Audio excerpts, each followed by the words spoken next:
Ready? He's on. All right, we'll go ahead and call this meeting to order. Welcome to the December 4th meeting of the Thurston County Planning Commission. Thurston County Planning Commission is a resident advisory committee of the Board of County Commissioners on land use planning matters such as the comprehensive plan, zoning ordinance amendments. Planning Commission actions are in the form of recommendations to the county commissioners who are the final decision makers. All Planning Commission meetings are open to the public and community members are welcome to observe all Planning Commission briefings and work sessions. My name is Derek Day. I reside in District 1, and we will go ahead and continue our introductions here in the boardroom with Commissioner Casino. My name is Eric Casino. I live in the Lacey UGA and I serve in an at-large position. I'm Daniel Bumberger. I live and serve for District 1. Joel Hanson, serving District 3. Evan Pestinger, Commissioner for District 5. Sandy Kaiser, District 3. And we don't have anybody online? All right. All right, with that, folks had a chance to look at the agenda. If so, I would entertain a motion to approve our agenda. I've moved to approve the agenda for December 4th. Second. All right, moved and seconded. Any discussion?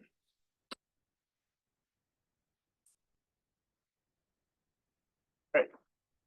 All in favor of the motion on the floor? Aye. Any opposed? I'm also an aye.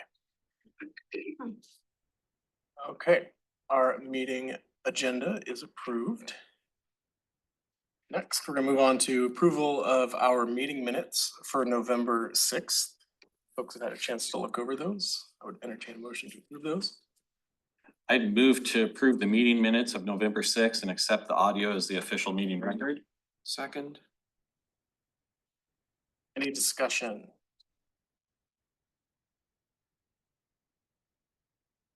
All right, with that, all in favor of the motion? Aye. Aye. Any opposed? All right, that motion passes. Moving on, next up is public communications. So we're gonna have some opportunity for public comment. The Thurston County Planning Commission welcomes comments from the public at all meetings. We have some general speaking guidelines. We'd ask that you please introduce yourself, including the address you reside in the county. Please address the Planning Commission and not the audience or staff. The Planning Commission may choose not to respond to public comments. Speakers will be limited to a total of 3 minutes. The timer will show on one of the video screens to help keep track of time. Meeting attendees cannot donate time to another speaker. No comments that are lewd and offensive, inflammatory, hateful, defamatory, or discriminatory in nature, please. No comments that are commercial in nature, and all materials provided to the county may be subject to release pursuant to the Public Records Acts, and remarks on projects that have already had a Planning Commission public hearing will be forwarded to the Board of County Commissioners for their consideration. And we thank you for your cooperation. We are going to start here in the boardroom, and we've got 3 people signed up for public comment today, and we'll start with Rhonda, we'll go to Anna, and then Elizabeth. Thank you. My name is Rhonda Larson-Kramer. I live at 14 East Side Street Southeast in Olympia. I want to address a comment made at the last meeting on November 6th. There was a discussion about UGA swaps, and the comment was made that a UGA swap is the only way the county can get new housing in the cities because the city, or in the county, because the cities simply aren't willing to absorb the density. I think this comment is a result of an inadvertent mixing up of conversations in the past that this commission has had. The UGA buildable lands report says the urban growth area has enough land in it to accommodate housing needs for the next 20 years. In other words, by design, the UGA is capable of absorbing the density. We heard in the past that cities would not allow sufficient density to allow us to achieve a 5% cap on new housing in rural areas. Instead, we may be stuck with the status quo of 14% new housing going into rural areas. This issue is not one that involves a UGA swap, however. Nobody has discussed UGA swaps as being necessary to accommodate housing that cities cannot accommodate. A year ago, cities said that they could not take 7,000 more of the lower income housing units than the initial allocation that had been approved in March. As they worked with the Department of Commerce and staff at the Thurston Regional Planning Council and their own planning data, the cities discovered they could take all those 7,000 units. They learned they had plenty of room to take all future housing demand up to 100%, 120% of the adjusted median income. And they still had room to take more, assuming the rezoning they had been planning was approved by their city and during the county and the city joint planning work. Under the new legislation that requires us to find places to build housing for low-income people, cities and counties are not required to find places to build housing for upper-income people, those who make over 120% of the adjusted median income. Even though we are not required, so for these people, by the way, we're going to need about 16,000 new homes. Even though we're not required to find places to build those 16,000 new homes, the cities and the county did allocate those higher income homes. The cities and the UGA are taking 46% of those, and the county is taking the rest, which amounts to a little over 7,500 new homes. So the comment made at the last meeting regarding cities being unwilling to absorb the density was reflecting the earlier idea that cities were refusing to take enough of the housing. That situation is no longer the case. Thank you. Next up is that Anna Rumsey. My name is Anna Romsey. I live at 1114 10th Avenue Southeast in Olympia. I wanted to follow up on what Rhonda said. It is true that the cities at the first were not willing to absorb the density. Thankfully, now the cities are planning for density. Now the challenge is how to reduce the likelihood that higher income families will choose rural areas for their new homes. The higher income population goes where it wants to go. In the past 20 years, more than half of those new homes have gone to the rural areas because unfortunately, there is a lot of room in the rural areas. If the county does not change its policies, around 7,500 of those wealthier families will be building in the rural areas in the coming 20 years, just like in the past. This amounts to 14% of all new homes being built in the rural area. As you recall, Sustainable Thurston says that we need to have no more than 5% of new homes being built in the rural area. This will be 2,600 homes. To get it down to only 5%, the county needs to figure it out how to make it less attractive to build in the rural area. The county needs policies and incentives to motivate wealthier families to build in UGAs and in cities.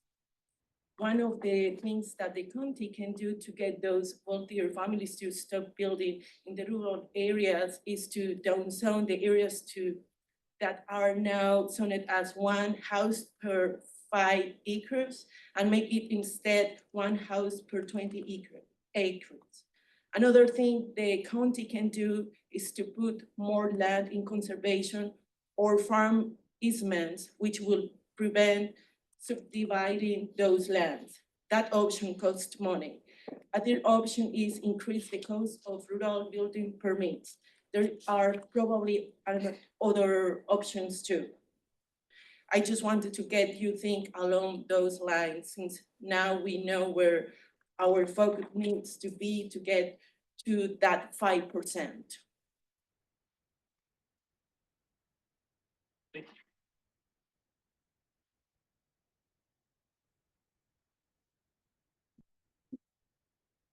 Good evening. My name is Elizabeth McNagby and I live at 10215 Hidden Lake Lane, Southeast in unincorporated Thurston County. I want to talk a bit about urban growth areas and UGA swaps. At the last meeting on November 6th, during the public comment portion.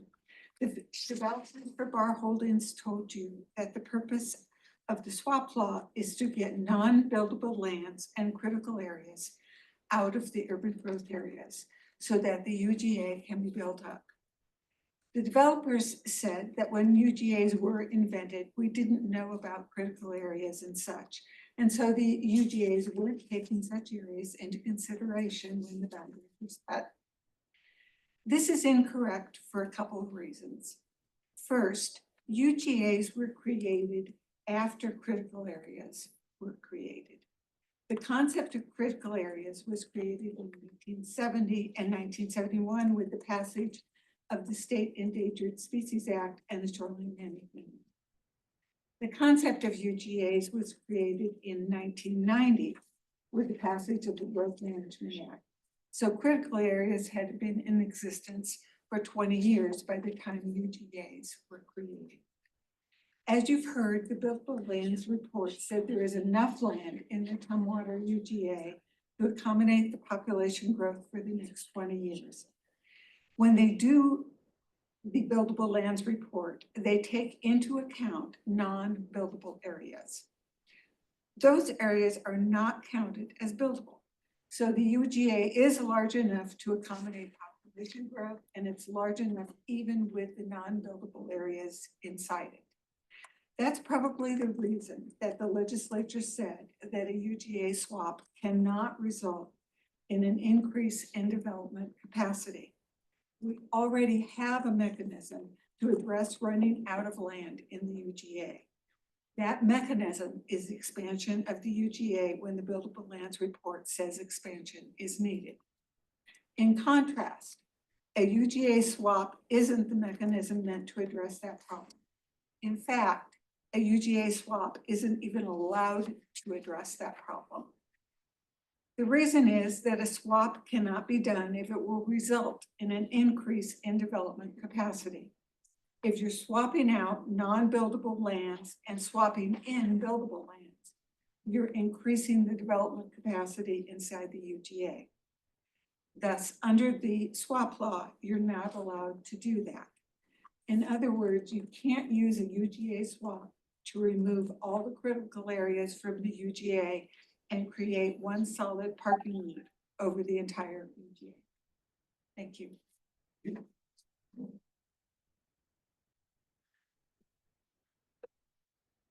Right, anybody else in the boardroom would like to provide public comment? Good evening, Planning Commission. My name is Christy White and I live in the Delphi Valley. I just wanted to say thank you. It's been, I'm sure, another long year for you and a lot of activity and a lot of hard work that really doesn't get the recognition and appreciation that it deserves. And I know several of you, your terms are ending here at the end of 2024. I hope they're wise enough minds to keep you on for all the hard work you've done and continue to do for the county. I know I'm not supposed to say anything to staff, but I want to say thank you to you too, as well, because I know you guys spend lots of evenings here and a lot of hard work to support what the Planning Commission is doing. Also, you know, I haven't been active here for a while at the Planning Commission meetings, but us citizens are still out there. We don't take for granted what you do and keeping everything level and even with a county that is expanding exponentially. As I drove here in the fog and the traffic lights, and I was like, oh my God, I can't even see road. It's just light after light after light. So a lot more coming before you here in 2025. But again, personally, I want to say thank you to all of you for all of your work. Have a great holiday season too. Thank you. All right, it looks like we've got folks online who are interested. Ms. Sepinen.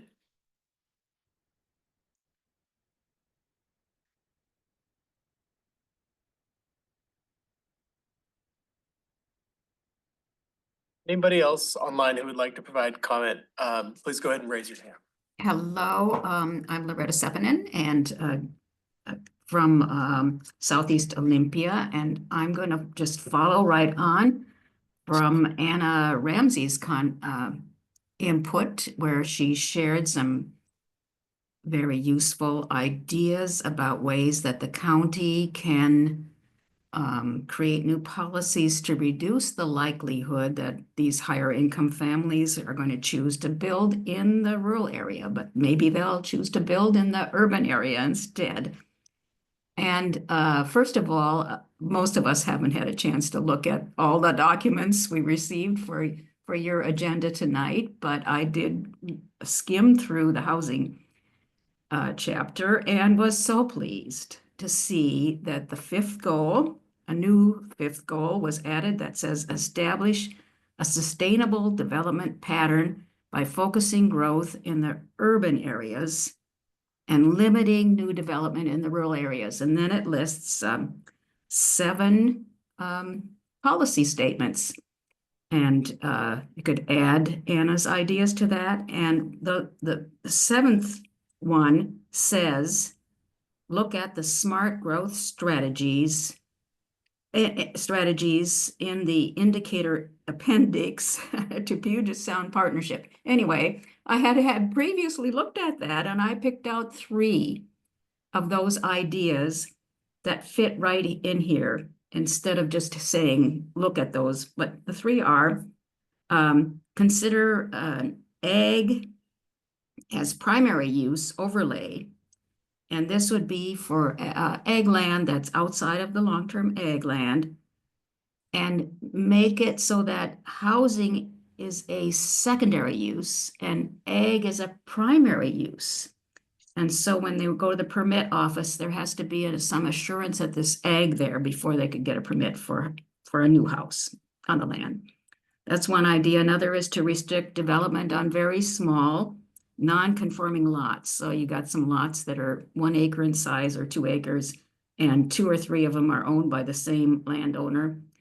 Only allow 1 house in the combined instead of a house on each lot. And another is to study limiting new rural exempt wells. And for example, where we really want to really discourage development, make it hard to get a well on an exempt well. So there's plenty to work on there, and I hope you'll have time at this meeting or some future meeting to spend a little bit more time talking about how to reduce the likelihood that housing will be developed in the rural area. Thank you. Thank you. All right, any additional public comment online?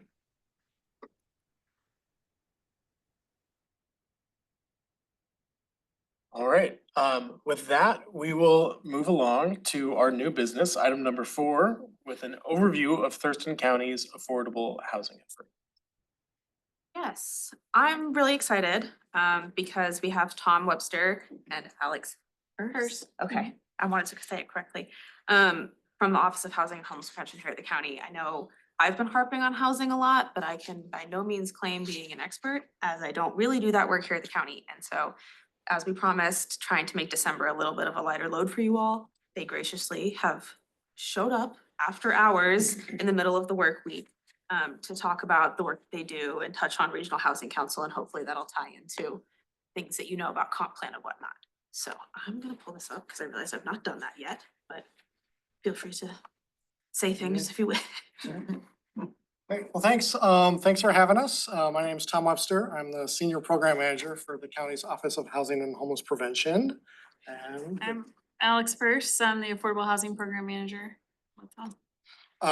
So the Office of Housing and Homeless Prevention is located within Public Health and Social Services. When it's part of the social services part of public health. We're a team of about 10 employees and we have 2 teams. And so we're really have 2 core functions. We have a homeless response team that focuses on our kind of homeless services component, and then our affordable housing team that Alex leads. And at our core, we're really a funding office. We receive probably $22 to $26 million a year in a variety of federal, state, and local dollars. And then we issue those to local nonprofits and nonprofit housing developers to provide kind of shelter services, other homeless services, as well as support affordable housing development. So that's at the core of what we do.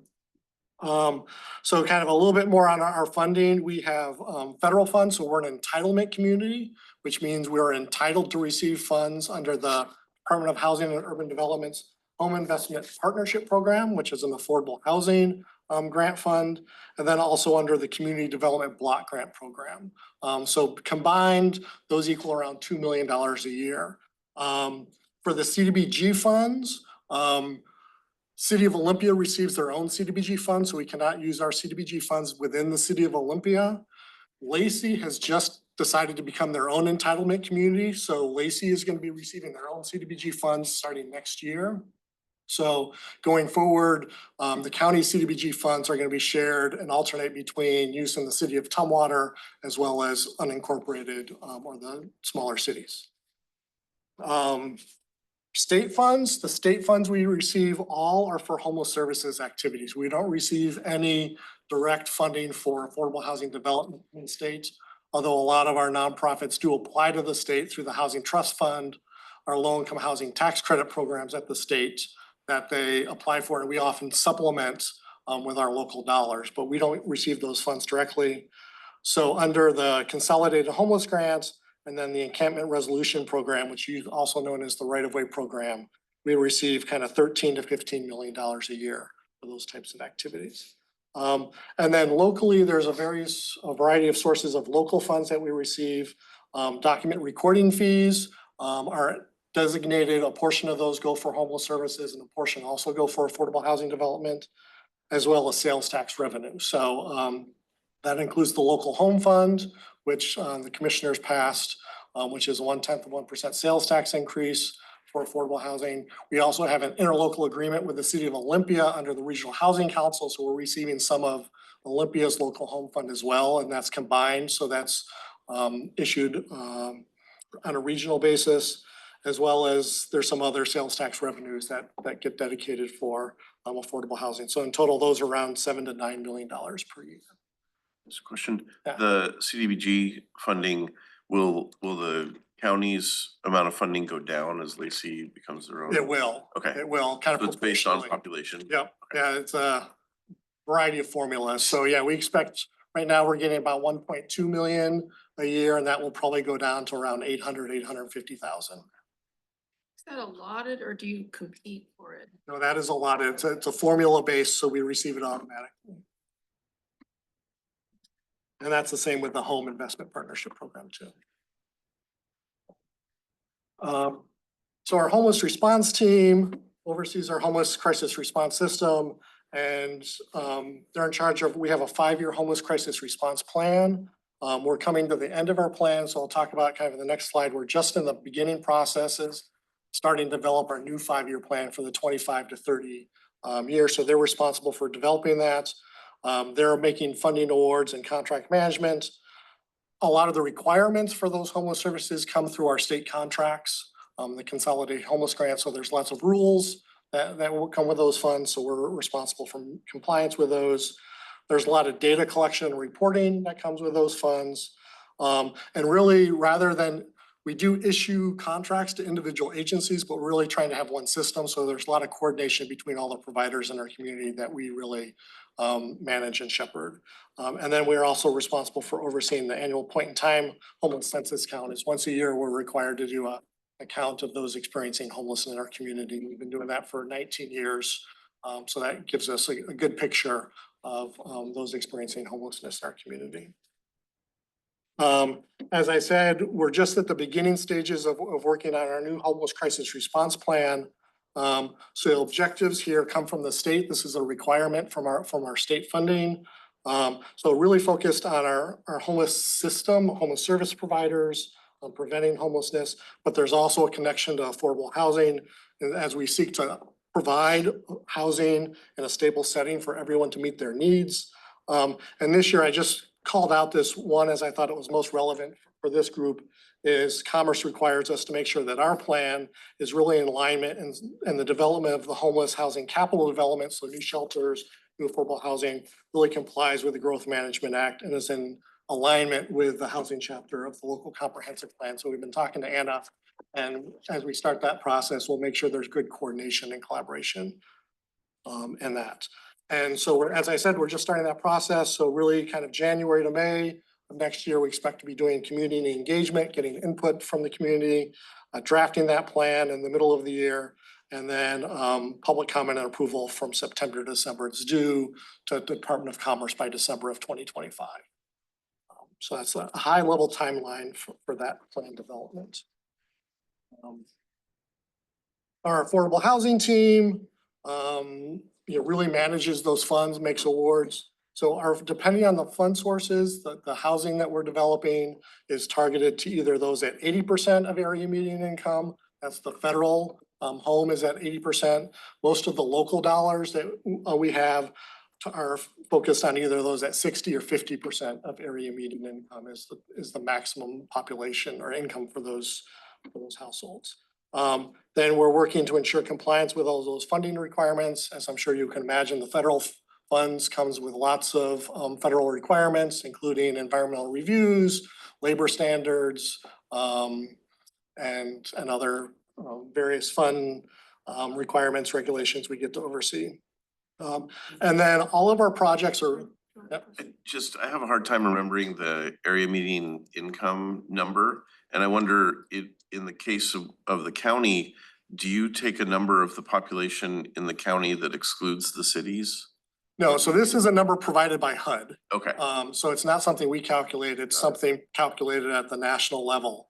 And it's based on household size, so it will vary depending on kind of household size. I think, do you know, you've probably looked more recently than I I have. found them. It's around For about- family size of one, 80% is $63,000 a year. 50% is $39,000 a year, and 30% is $23,000 a year. For a household of one. Yes, Okay, there's a chart on the Thurston County. You can, got it. Thank you. goes up to 8. A family size at 8 is 119,000 at 80%, 74,000 at 50%, and 52 and change for 30%. Thank you. It's the range. Commissioner Pastor. A few questions. Commissioner Bumbar just mentioned 80, 50, 30. That's what's generally referred to by HUD. I see 80, 60, 50. Are you saying every single funding source we have only cares about those and there's none that care about 30%? No, so 60% is the maximum. Right. So a lot of our funds, we are targeting projects that are serving those at 30% or lower. So yeah, it's not none of our funds require that 30% is the maximum, but some of our projects do that we fund. There are projects targeted to 30% AMI. Yes, there are. Thank you. You talked about the Home Investment Partnership Program. Can you quickly talk about how does that work? Is that a goal to help provide funding together with organizations that would then get people into housing, basically partially subsidized purchasing of housing? Or is it something different than that? Yeah, so there's a variety of activities that are eligible under that program. So it can be construction of new housing, both rental housing and homeownership. So we fund Habitat for Humanity to support some of their projects.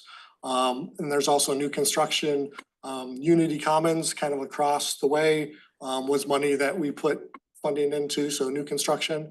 It can also go for the acquisition of existing housing. So one of the agencies we frequently fund is Homes First, where they're acquiring an existing, usually a single family home, and then using that as affordable rental housing.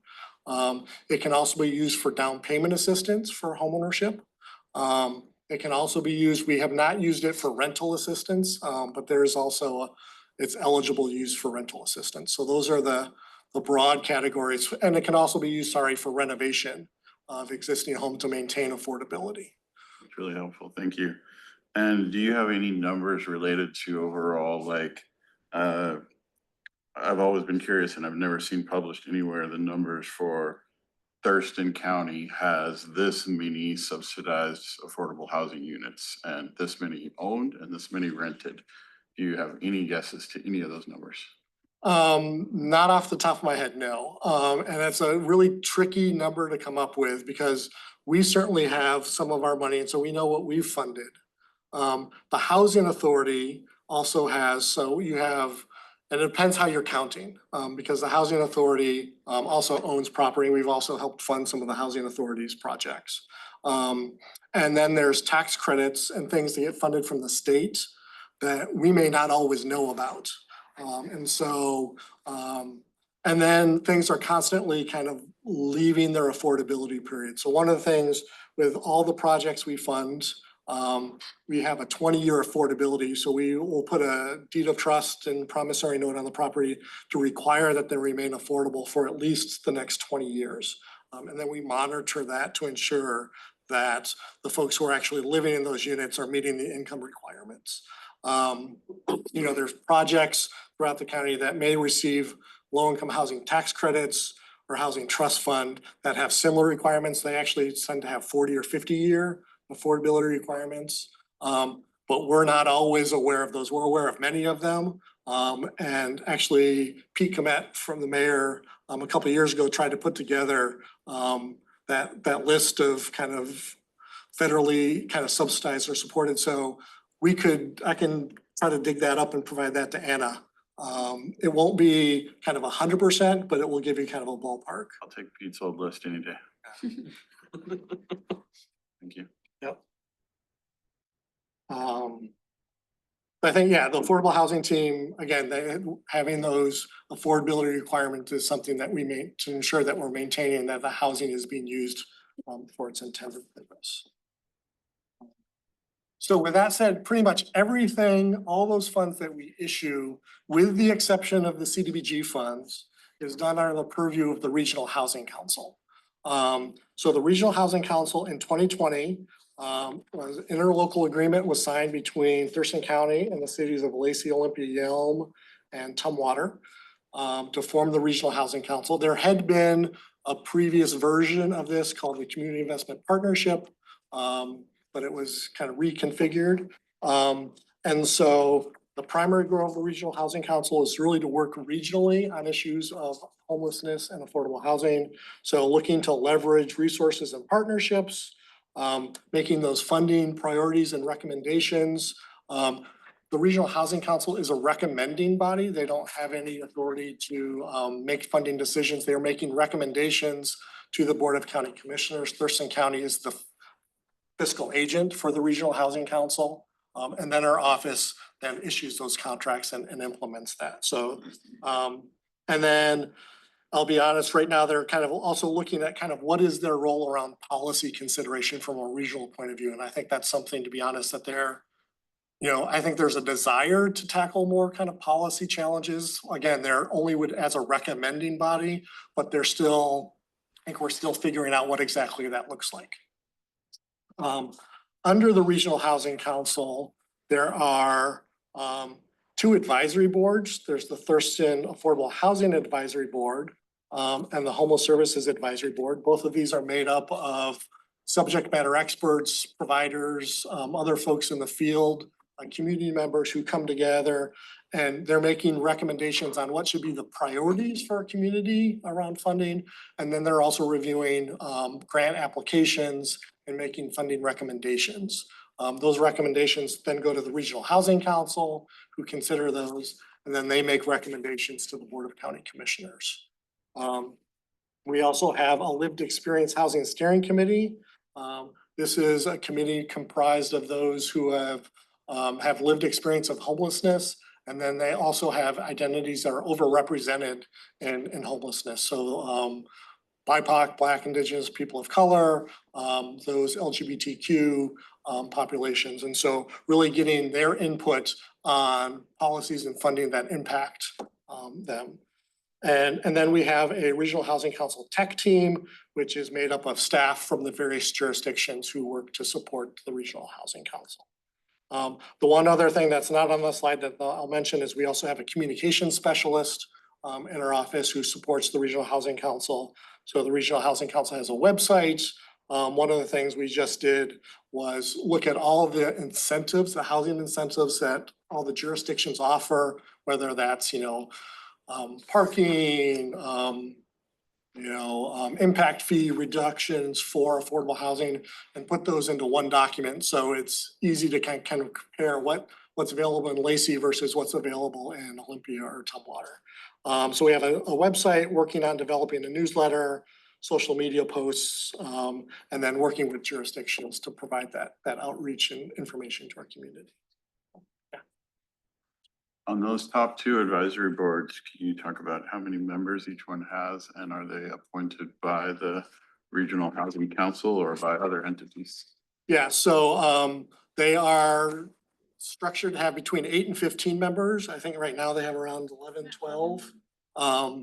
For the Affordable Housing Advisory Board, there's a requirement that 30% of the members come from Olympia because the Olympia Home Fund is part of that funding pot that they're making recommendations, and then at least one representative from the other jurisdictions.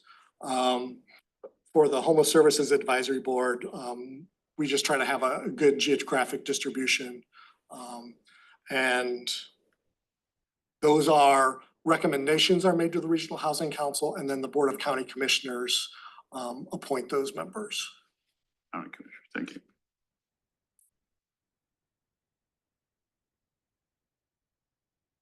All right, and so that's kind of a high-level overview of kind of our office and the Regional Housing Council, but happy to answer questions and provide other information as we can. You better ask questions. We Count on haven't. I know you haven't. All the questions you can I have stack up a- over the course of I'll this let year. others go first, but I got a few. I have a question. It's kind of an inside baseball administrative question. So on the, I'll caveat by saying I'm a bureaucrat. I understand how these things work. But on the block grant funding, that is the entitlement, and then the cities can choose to basically administer that money on their own.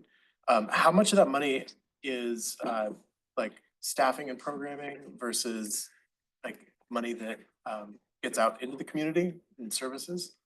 At like $2 million a year, that's not a ton of money. Yes. So it would feel like it would probably start splitting up the administrative components. Yeah, so under Differently. CDBG, there's 20% for admin, and then for home is 10% for admin. And so the way it works is, for example, is Tumwater the most recent year? So we'll go out in Tumwater and we'll say, Tumwater and the Tumwater City Council, we'll issue the RFP and say we're soliciting projects for eligible activities in Tumwater. They submit applications. The Tumwater City Council essentially picks what projects they want to fund. Yeah. And then our office manages those for the city. So the cities aren't managing those projects. We do that management. They pick. And so for CDBG funds, in addition to affordable housing, I will say for affordable housing, you can't use CDBG for new construction, but it can be for acquisition or rehab. But it can also be used for infrastructure projects or public facilities, as long as those are predominantly benefiting low and moderate income households.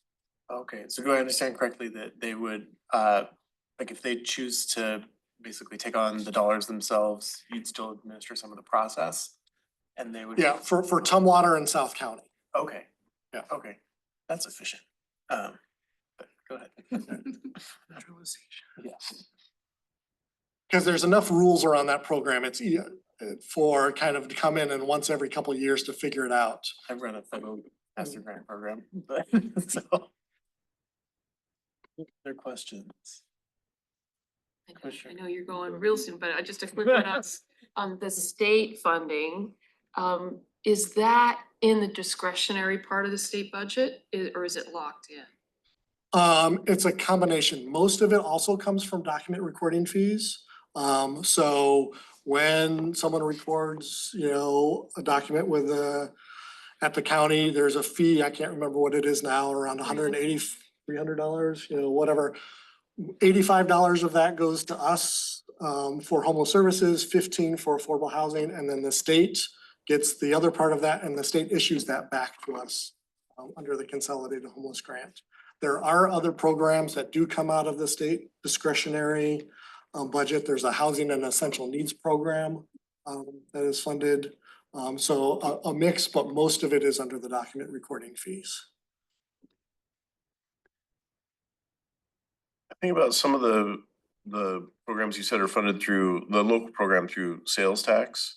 And I think about the ups and downs of that funding stream. And then the amounts of money you're talking about year to year don't seem like they're enough to do big projects. Do you issue bonds against these future revenue streams? Is that how you do larger? It's like yes. community commons and things? So, no, we do have the authority to issue bonds, but we have not done so. So most of what we're funding is just a small portion of the total cost of the project. So, Unity Commons was I wanna say $27 million project. We probably provided a total of $1.5 million worth of funding in that project.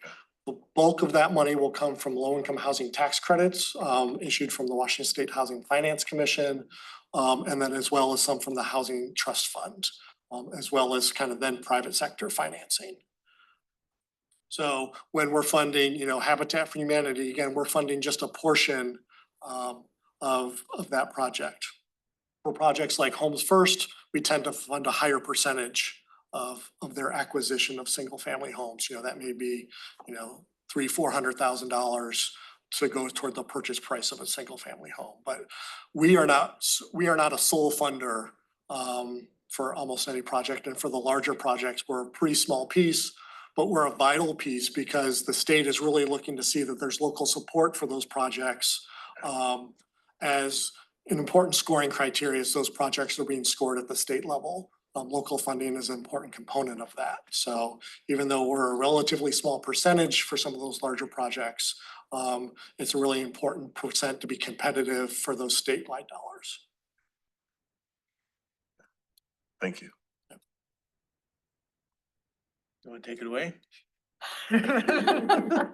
So we have been struggling and everyone is struggling with the same basic question, which is how to encourage affordable housing.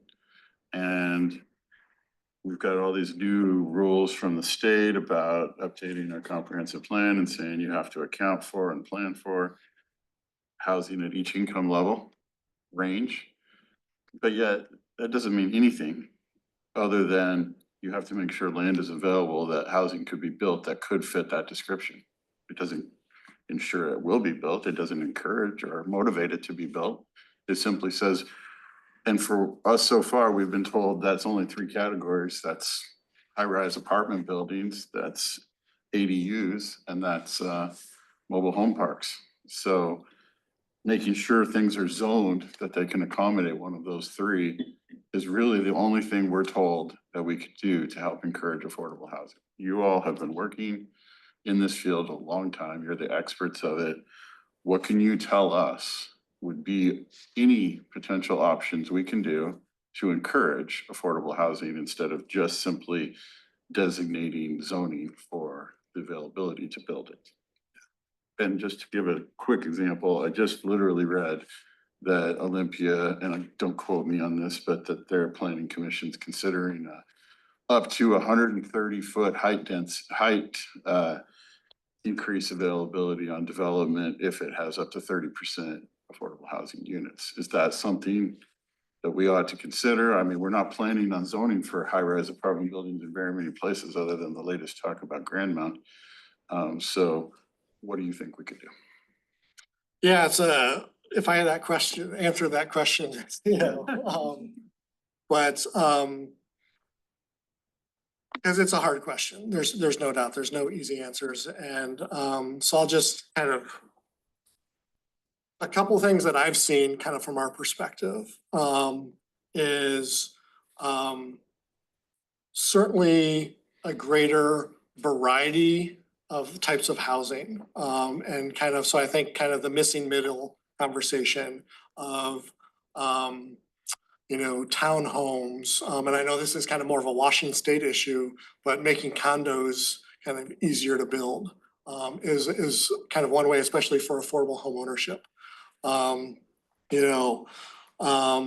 But somehow, and I don't know kind of how to do this, but we've seen, and I think there's some data from TRPC that, the size of single family homes have increased substantially over the last 20 years from 1,400 square feet to 2,500 square feet. That, how do we create more, starter home size homes that are available to kind of moderate income to help folks build wealth and then create that pipeline. And I think one of the things is we obviously have, I shouldn't say obviously, but I think folks get into kind of rental housing, there's nowhere to kind of go in terms of that starter home. And so then we don't open up rental housing for new people coming in. It creates a scarcity, which drives up rents. And so we're really seeing, increases rents. Kind of as an aside, during COVID, we gave out $53 million in rent assistance over the kind of 3 years between 2020 and 2023. And we did a survey after that. And for the folks we served, I think kind of in the vicinity of 7,000 households in Thurston County with rent assistance. And we did a follow-up survey. Folks talked about, just affordability of rents continuing to rise, huge numbers of people saw rents $200, $300, $400. And we were regularly hearing from senior citizens who are on fixed income saying, my rent went up $300. I have nowhere to go. So anyway, that's kind of a little bit of a tangent, but so I think creating more starter homes that people can move into to create a flow so folks can go from rental housing and then own a home and start building wealth is important, but also a greater variety of homes. And so how we do that, I don't know, in terms of from a zoning kind of regulation point of view. Now I'm gonna just start rambling. Alex, do you have anything? No, I think maybe talking a little bit more about to the incentives, maybe the jurisdictions. Yeah, I think, as I said, we did do a comparison of all the incentives that jurisdictions offer. And so I think, one of the things we were hoping with jurisdictions would look at having greater consistency in terms of reduction of impact fees and other kind of, whether that's parking incentives or height restrictions.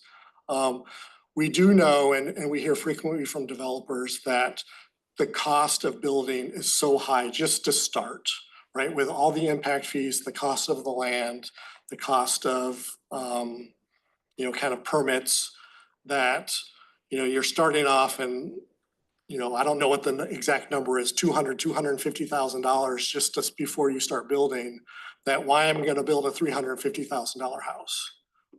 And so any way that we can reduce those costs for building, especially if there's a commitment to make that housing affordable. And I know that's hard for jurisdictions who really rely on that revenue.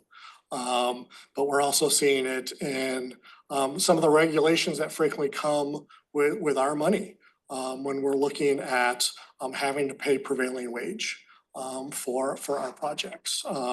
The NEPA requirements, those drive up the energy efficient. I am a strong proponent of energy efficiency in building, and it drives up building costs. And so that's a trade-off that I think, in my opinion, is worth it, but it comes with a cost. So, anything we can do to lower the cost of construction, I think is helpful. Again, I don't have the magic answer for how to do that, but I think that's one of the things we hear from our nonprofit developers is the cost of just, the affordable housing developers, the cost of kind of even starting a project is high. I guess one of the concerns I have is that this commission really only has impact in the unincorporated areas and tangentially a little bit in the UGAs. And so if we're looking for policies to help spur low income development in the UGAs, it seems like the best way to do that really is in the impact fees, but I'm concerned that, the impact fees have very real reasons for being there. And I don't want to starve out the schools and the fire departments, any of those other things. So you mentioned before that there might be some assistance programs for maybe rebating or subsidizing the impact fees instead of reducing the impact fees. How would we support those kind of ideas instead of, I think that might be the most fruitful way to do things. And so if we had ideas on how we could support the funding sources to subsidize the impact fees, that would probably have a greater effect than a lot of other things. Yeah. I will say, I don't know if this is directly answering your question, Lots, 2 years ago, started a program where they were reducing some of their fees, for their connection fees, primarily for Lacey, Olympia and Tumwater. There was an allocation. Rural area though. And right, and so I don't know, but I don't know if that's a model that we could, look at. Lot doesn't extend into the rural area Right. ever, so Yeah. everything that we would deal with would be on a septic system, which has its own issues Yeah. as well. So I don't know how we make those cheaper either. Yeah, so I don't, yeah, so lot may not work, but whether there's, Not everything, Green Mountains. Fair Mounds or UGA. Yeah, the lot doesn't service, but I mean, I think that incentive-based approach, and finding creative funding mechanisms, is definitely one that should be considered. And does have a place in our policies, as a framework. I mean, it'd be difficult to advance an idea like that without having policies in place to support it. Because really the only other options we have are density based, which we have a strong desire from the community to reduce rural density. I don't know where we're gonna Yeah. go with this. yeah. Yeah, and I think, to be honest, everything, I don't know if everything, almost everything we funded is in the urban core. I can't think of any project that we've supported that has been an unincorporated Thurston County, to be honest. We've done a couple in Yelm, but pretty much all of the projects we're funding are in Lacey, Olympia, Tumwater. And we have funded some critical home repair programs. We used to have one through the Housing Authority. We funded one through Habitat for Humanity that is doing critical home repair in parts of rural county, but not in terms of new construction. Because you're right, just from our point of view, that's not happening. I will say, just kind of a little bit of an aside, in addition to that incentive kind of comparison that the RHC did, they've also been interested in manufactured home parks. And so they have set aside some money through an opportunity fund if a manufactured home park goes up for sale and is at risk of being bought out by a developer or an investor, and at risk of either rents being raised substantially and displacing people or being redeveloped. There's some interest in the RHC providing funding for residents to acquire their own community, and so they can, so it becomes a resident-owned manufactured housing community. A little, not exactly getting to these number of questions, but I know there's some interest at the RHC around preservation of manufactured home communities. So one of the things we see in rural areas that we heard when we did open houses, and now I have firsthand knowledge of it, overseeing code compliance, is the number of RVs that are illegally sited in rural areas. And any opportunities when those become code compliance issues to offer them other spaces that aren't going to create compliance issues. And I know we touched on it in the past, but I guess any suggestions from a policy standpoint about taking a more holistic, humanistic approach to those situations? No, that's something we've been thinking about for years in terms of how do we set up, looking at a safe parking program or, a place for RV. And that's a challenge to cite that and then to kind of fund that and who would manage that. So it's a huge need. And one that we haven't been able to kind of resolve or figure out. Mr. Margaret. You partially answered my question I was gonna ask. I was gonna ask, the only real affordable housing we have in rural county for the most part are mobile home communities. ADUs have yet to put a significant dent in our housing issue, and I have doubts whether they actually will. We're not building high rises Right. in rural county, and the idea of preserving them is really important to me. And so the idea that residents could match a bid essentially, since it sounds like most of your funds are easier to spend on acquisitions than they are for actual building projects. You largely answered my question. I guess I just wanted to know more about, you talked about how there's not a lot of entry-level housing, and I actually kind of disagree. I think there is. I think the problem is it's all being built as rentals. There's not. It is far more profitable for people with lots of money to build starter homes as a consistent revenue stream as rentals right now. And so I know we've talked a lot about incentives, but I was wondering if there were any disincentives we could have for building new single-family homes that are just going to be market rate or above market rate rentals, which doesn't really address. Yeah, and fair enough. And, I'm not an expert in the kind of the real estate kind of development, because, we fund kind of what we fund. And so, don't have the full picture of everything going on in the county, probably that a lot of you have, from a development. So, yeah, don't know if I would. That's fine. Thoughts on I'm curious. You answered the majority of my question before I even asked it, so. I would follow on with what Commissioner Baumgartner said about, the mobile homes and the first opportunity to buy, and there's been some state efforts to create legislation that enable that. They've failed or stalled, if you will. Have you at the county level given any consideration, whether it be to mobile home parks or whether it be to apartments? I can give two quick examples of apartments. This 8 years ago, Briggs Village was built and over 80% developed and rented out. And it was then sold to a hedge fund from California, and the $11 million price equated to approximately $167,000 per unit for apartment units. That's not counting any other common areas. So I'm so confused because we keep hearing all these stories about, you mentioned developers telling you it's $250,000 before you need to start building. The executive director of Homes First was in the newspaper saying that just to build an ADU on already existing land was going to cost them $550,000. I just heard in Lacey, a more recent example within the last 6 months of an apartment complex being purchased by a large development firm in Kirkland, Washington. And it was, I think, $220,000 per unit. So there's a big difference between 170, 220,000 per unit and 500, 600,000 per unit. Have you at the county considered any ways, both for mobile parks and for apartments, to create some kind of housing trust or condominiums or other starter homes, create some kind of housing trust or opportunity where the county steps in, purchases on behalf, and allows citizens to buy at a reasonable rate? It's a cash flow, it's a capital issue.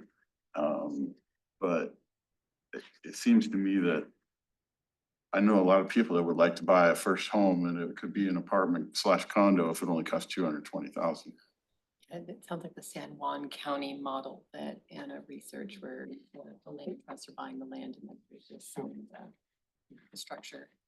Yeah, so a couple things. No, that's not something we've really looked at. In terms of having the capital to do that, and then also just the capacity and the expertise to do that.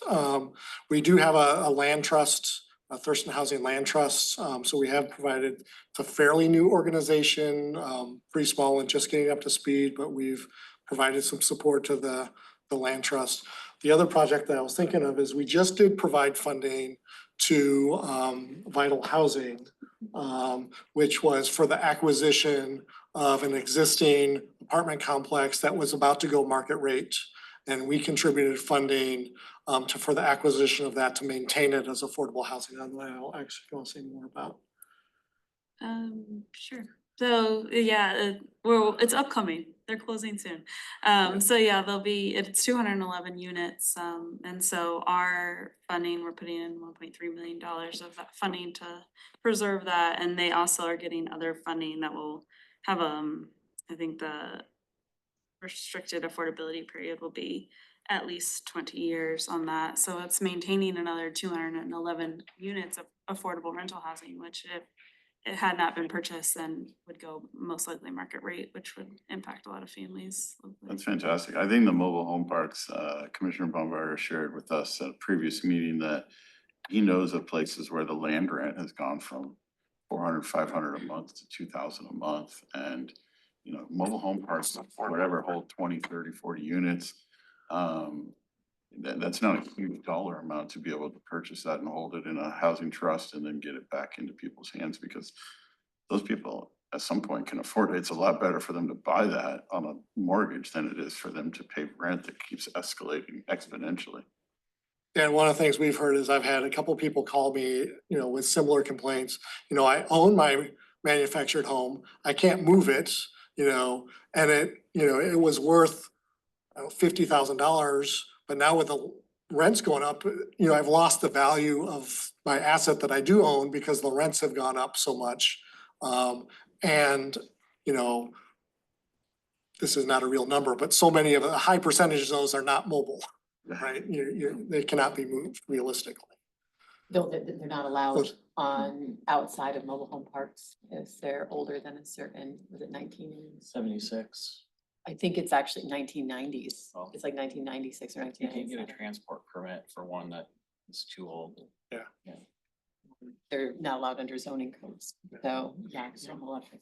I don't know how siloed your department is, and I hope it's not very siloed, but since you are in public health and social services, one of the big challenges that we have with septic systems is housed right in public health. So I don't know if any of your programs can be used to help spur on innovation there. I know that they're working on a large on-site septic system program, and that would be very helpful if we wanted to try to develop new mobile home parks, which also have land rate issues. But, you know, if we start taking care of a few of these problems one at a time, maybe sooner or later we'll get to a solution.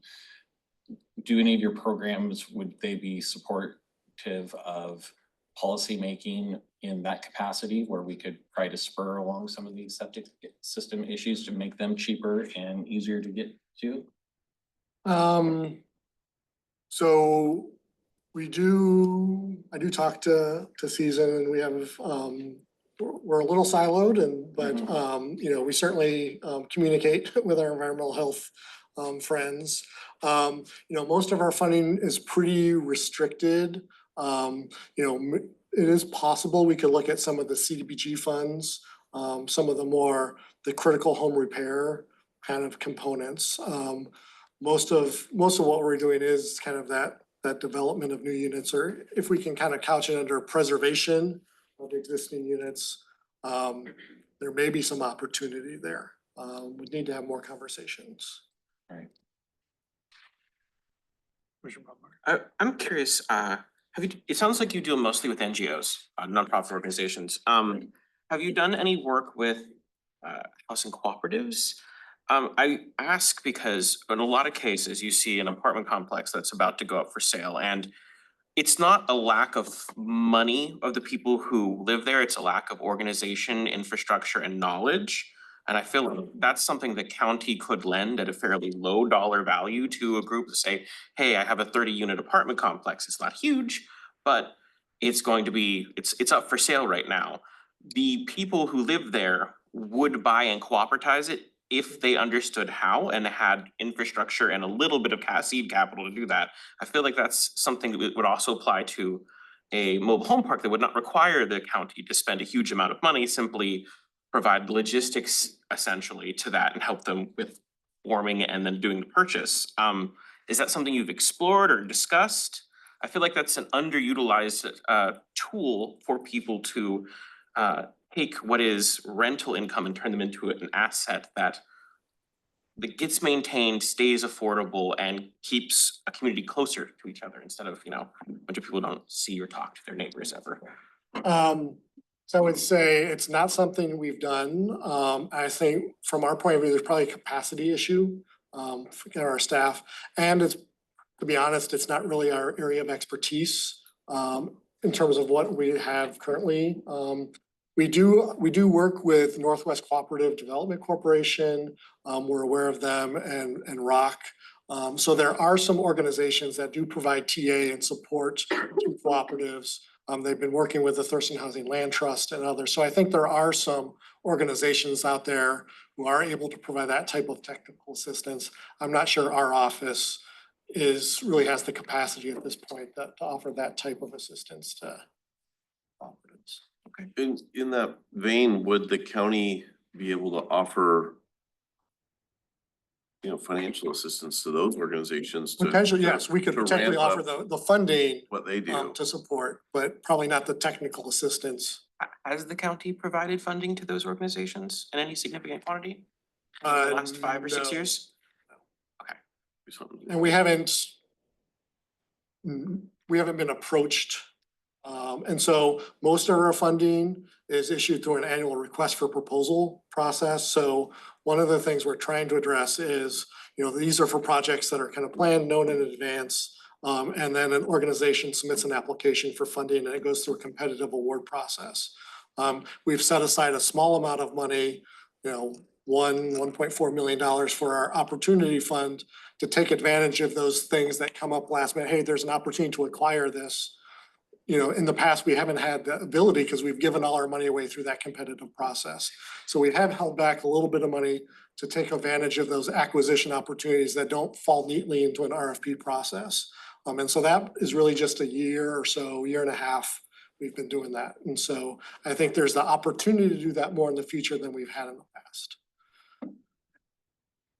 Should just say, the RFP process is going to benefit people who are very centralized and who potentially already have a decent bit of capital.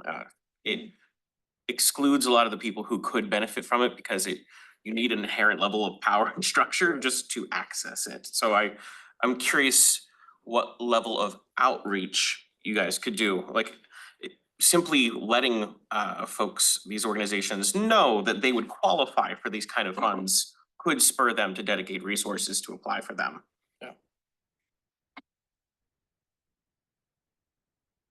Do we have any other questions? A tough job. Thank you. Thank you. And thank you for your time. Yeah, thank you for having us.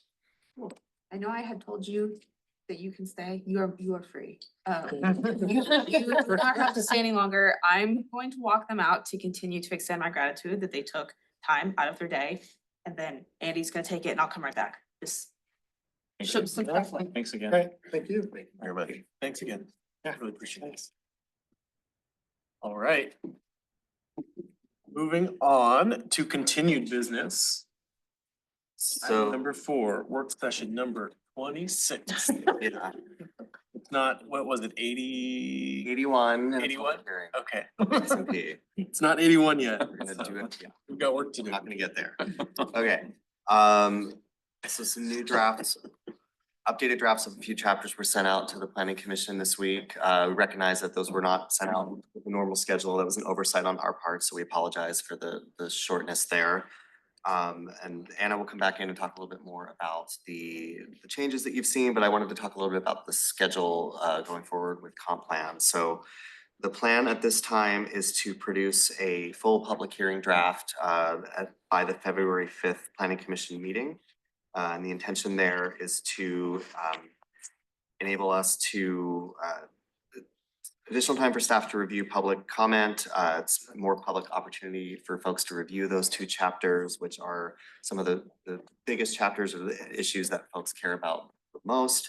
And also to better align with the draft of supplemental EIS that we're preparing as well.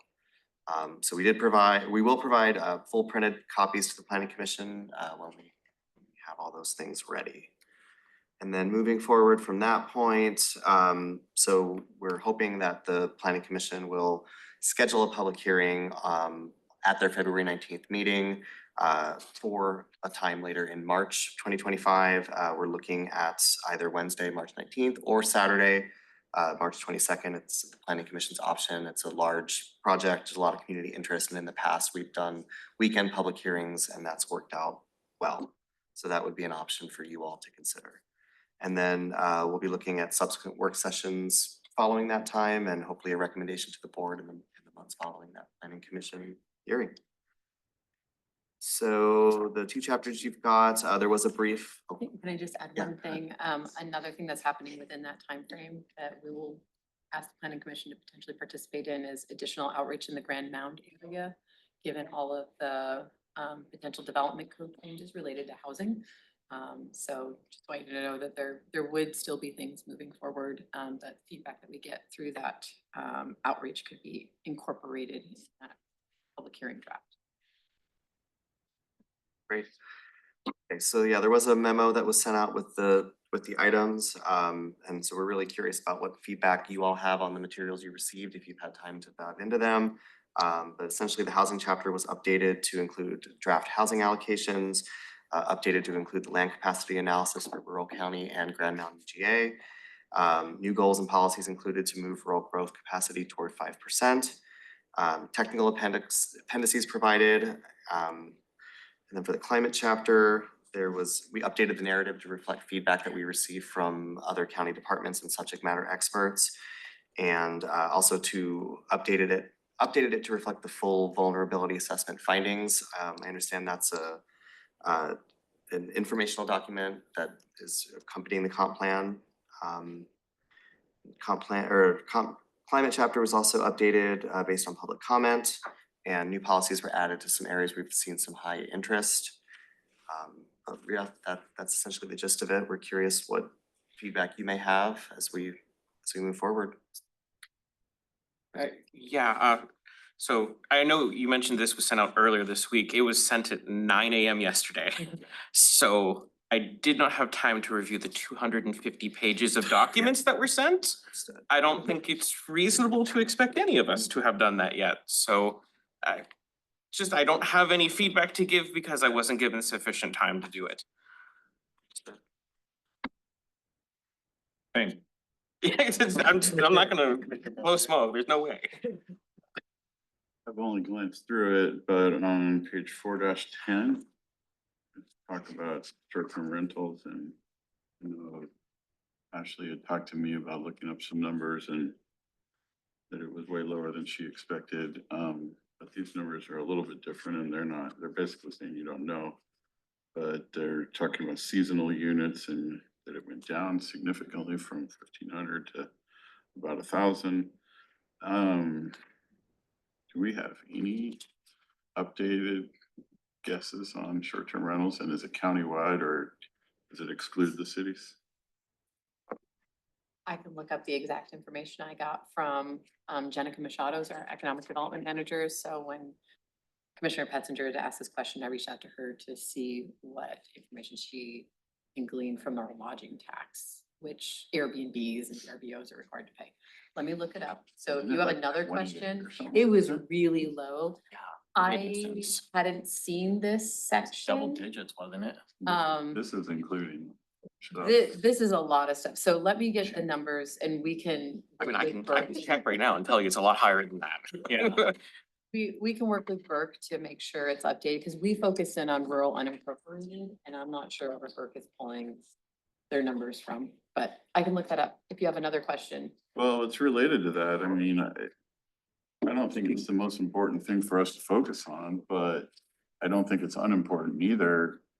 A lot of counties have made a lot of laws and legislation around short-term rentals, and they found, A, you have to some degree treat it like a hotel, which is what it's being treated like by the owner. B, that the people that live nearby are pretty impacted by what goes on there, and they've had lots and lots of good situations. It generates a lot of income, obviously, but it also can have some downsides, and there's plenty of people who avoid any of the sales tax or housing taxes or whatever might be associated with it. And how do we best incentivize all who are participating? As Commissioner Bombard is saying, you can easily look up on the sites and see how many are available for rent right now. It's much more than 28. And then how do we get them to participate and properly go by the policies and rules that we have in place? And then second, what rules would be valuable for us? Like ones I've heard in other communities include everything from parking restrictions that you cannot have 20 cars on a place that's only designed for 2 cars to park. You cannot have 20 people at a house that's only got overnight sleep capability of 4, 6 people or something like that. Because, you got people having bachelor parties or whatnot, and the neighbors all suffered because it's 3 a.m. in the morning and everyone's making noise all night. And I looked at making rentals all over Chelan County, all over the state of Oregon. There's a lot of differing rules, but there's clearly a lot of common ground that people have found around everything from noise, time of day, restrictions to parking, to number of people that can be at the unit at one time, to other things. And have we given any thought to any of those? So here are the numbers that I received from Jenica, and she got them from the Visitor Convention Bureau. So they're 2023 numbers. And let's see here.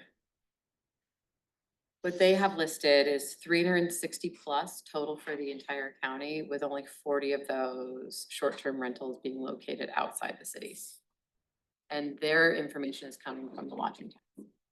So it definitely doesn't capture everything, but it is a data source that they can track. I counted more than 40 in rural county, available tonight, just on Airbnb's map, so something's going on there. So I wonder if it might make sense to just have, I mean, could the county require Airbnb to report on properties that were available for rental? They're supposed to be reporting via lodging. I mean, they're supposed to be paying Well, lodging tax. I know, Our but way of- couldn't you have the The technology platform? provider. It's a business that operates in our county. We could theoretically, I mean, it's Same with outside of our VRBO scope, and but- any of the others, yeah. You can try, but they won't follow the law. They don't have to. They'll come up with everything from it's their First Amendment right. They did this in St. George, Utah. It's their First Amendment right to advertise, and advertising their existence of being for rent does not guarantee that they are renting it out. They will not report to you, I promise you. It does seem like a very, I mean, in terms of the amount of resources it would take to track them in rural county versus the impact, not sure if it would be worthwhile. And I think that's why I would start with reporting. What is the actual? Well, no, but even the reporting, I mean, even requiring that is having just checked in with the auditor on business licensing and trying to use that as a mechanism for reporting of LRAs. It sounds simple, and yet the framework to even collect that data and what do you do with it? Well, a lot of the rural county ones too are listed as campsites, but they're campers or they're semi-permanent yurts or so I'm wondering if they're even paying lodging tax in the way that we would track. I mean, these things are available for month-long rentals or more. Like it's iffy. And those might fall under agritourism too. So it does get a little bit more complicated because that is something that is allowed in South County and that we encourage on ag sites. In the purview of this body, though, we have very limited things that we can do, but is one of them that we can do is, can we start calling out short-term rentals as a use? And either condition it or otherwise regulate it by use? If you define it as a use, then you can essentially say it's allowed in certain zones and not in other zones. Like that's what Roslyn does. Like Roslyn basically allows short-term rentals in just their core business district. And by allowing it one place, you're essentially saying it is not permitted in other places. And then it becomes something that you could deal with through code compliance. Is that something that this body could recommend to have explored?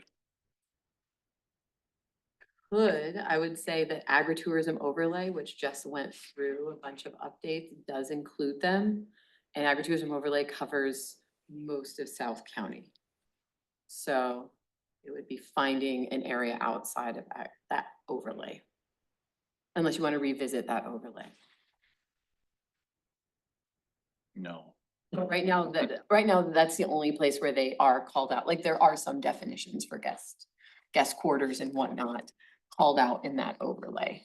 But that overlay is so extensive, and we have received comments specifically from the EDC, the Economic Development Corporation, to extend it to cover the whole county, that defining it in an underlying residential zoning district isn't going to do anything.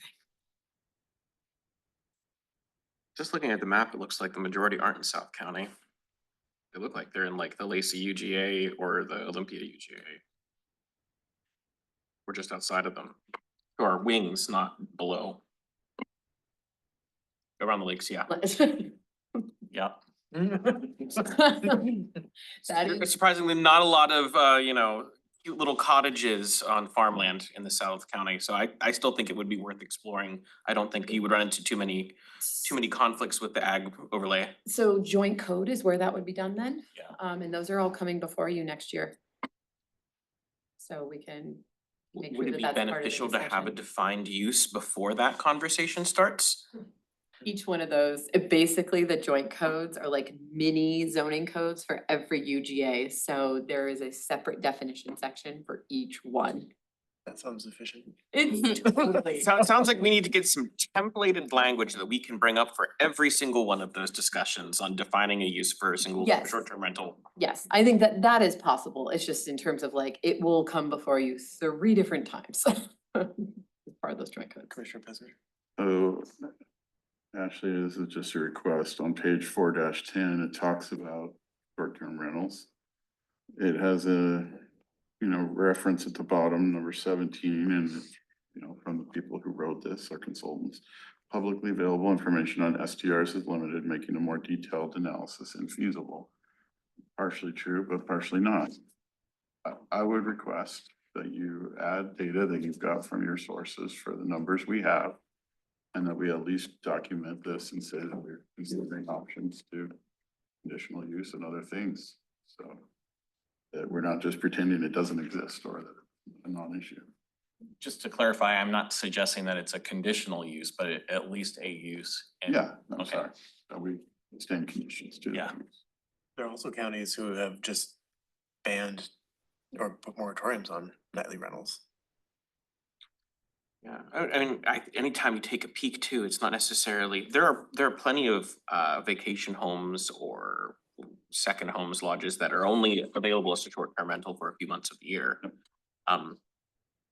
That's not really what we're trying to crack down on, at least in my mind. It's people who purchase and basically purpose them for short-term rentals. Like, I know near where I live in downtown Olympia, they literally bought a small home for its land, lifted and shifted it onto a new foundation and are going to build a big development here.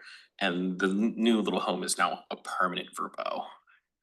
That's going for the equivalent of like $5,000 to $6,000 a month in rent. And that was what could have been a single occupancy home, and I'm sure that's happening in the UGAs too. It's not just in the cities proper. And it's exasperated when the legislature is in session and all the out-of-towners need to come. Well, absolutely. I mean, I live downtown. I'm in District 1 and I see the number of apartments that basically exist to allow lobbyists to spend 3 months a year here. It's frustrating.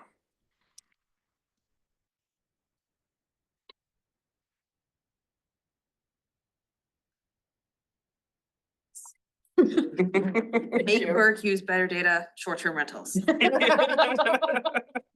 There isn't a Zillow database to download and pretend that we didn't do research on. Right. Did I hear a suggestion that we move the state capital to a different city? I mean, that would make my commute a little longer, but Some really succinct meeting minutes. Is there anything in here that you would want to draw our attention to? Do you think we might be interested in knowing what we're interested in? Oh, Andy's got something. Um,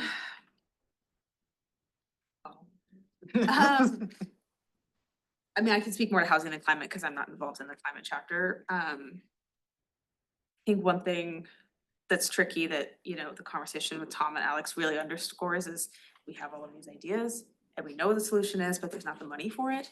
And so, like I think I've harped on this many times too, all like policy. So if you have actual policy language you want that you have not seen Burke develop, I will always welcome it. My inbox is never closed unless I'm on PTO, then respectfully, I will get to it when I'm back.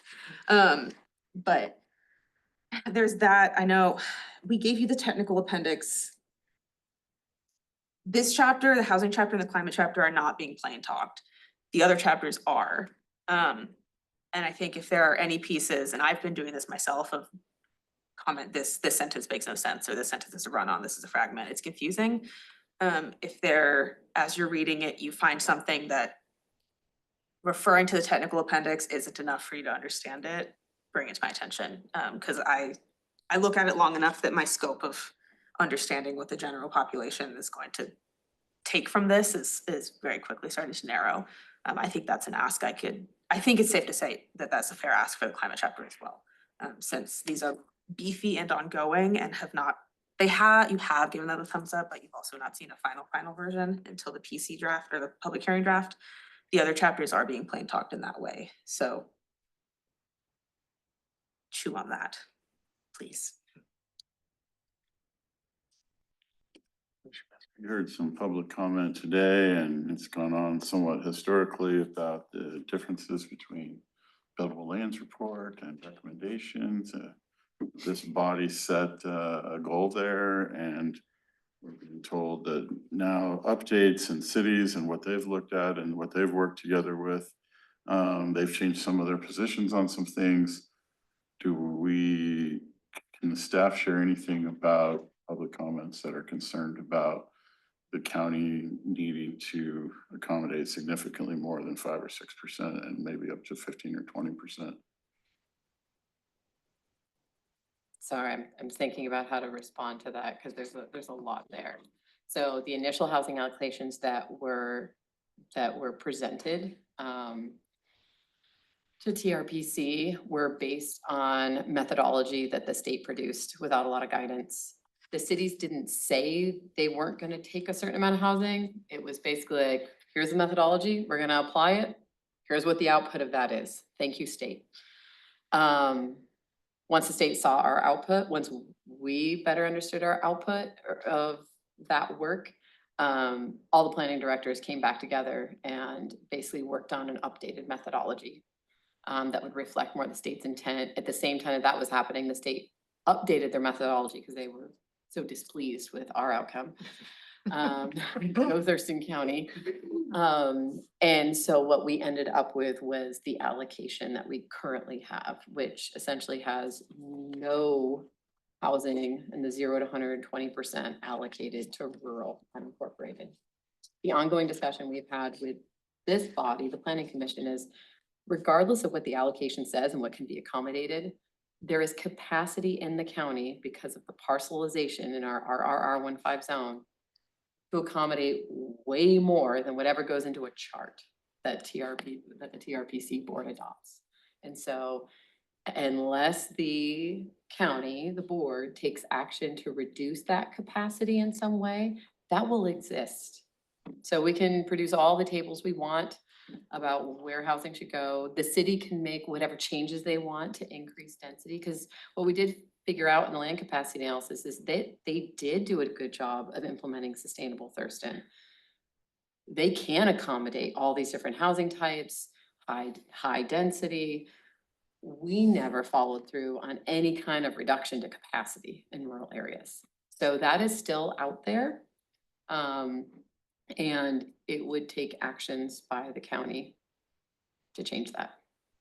Even factoring in what we did with mineral lands and long-term forestry and long-term ag, that was. Capacity just exists in the RR15 There's just zone. so much that. There's so much, and if you look at that zone, a lot of it's already in 5-acre parcels. Yeah. So there's, ongoing conservation efforts. We're still trying to get a better handle of, like, if you look at that whole zone, how much of that land's already been conserved. It's hard to really put your thumb on it. But even with all the conservation efforts, there's just a lot of 5-acre parcels in rural Thurston County that are legal buildable, like legal building lots. So some of the ideas that Loretta shared tonight, which exists in the Puget Sound Partnership, one of their sort of action agendas, I forget their formal name for it, sorry. Those are all potential actions that the board could take. We don't actually have the ability to limit new building because of exempt wells though, do we? That's a state by right, isn't it? So some of the suggestions that are in Loretta's document are we can set fees for those. There are things we could do on the water availability side to determine if we have any concern. Well, I should say this, permanent exempt wells are allowed by right as long as we're able to mitigate for them under the Stream Flow Restoration Act. If we are not able to, sorry, it's not mitigate, offset, we're not able to offset, then we would have. We have a lot of capacity there now too, don't we? Just everything changed 2 years ago and we got a bunch more capacity. We're working through offsets for each basin. We don't have any secured yet.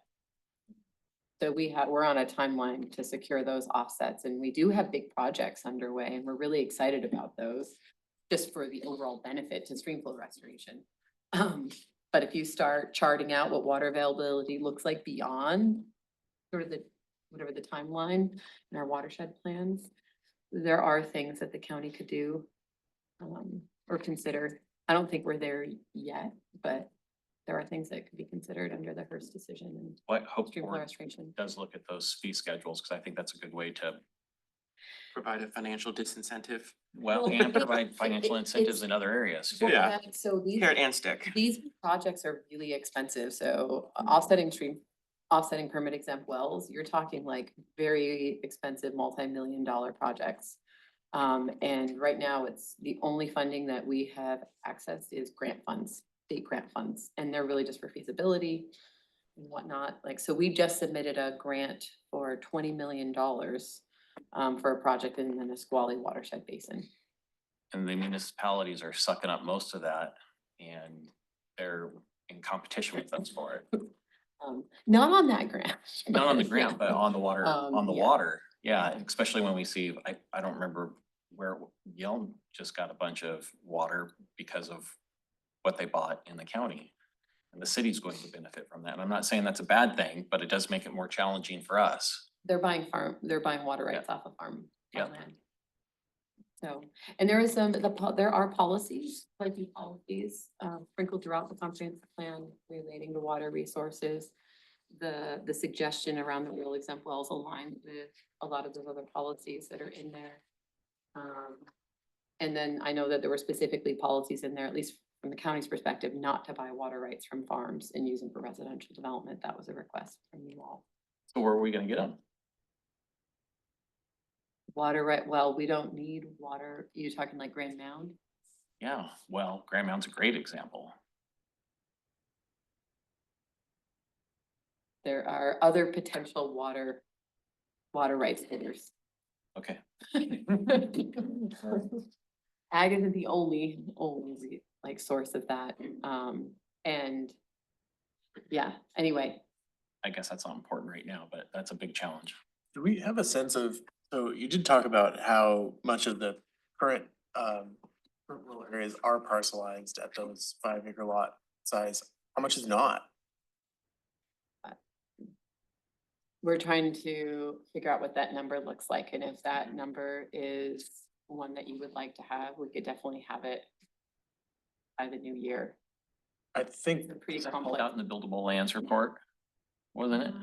I mean, Parsed a out? little bit, I mean, so with I have a giant table that I've been trying to go through and it's not enough. There is a lot of land that's owned by the state or conservation organizations.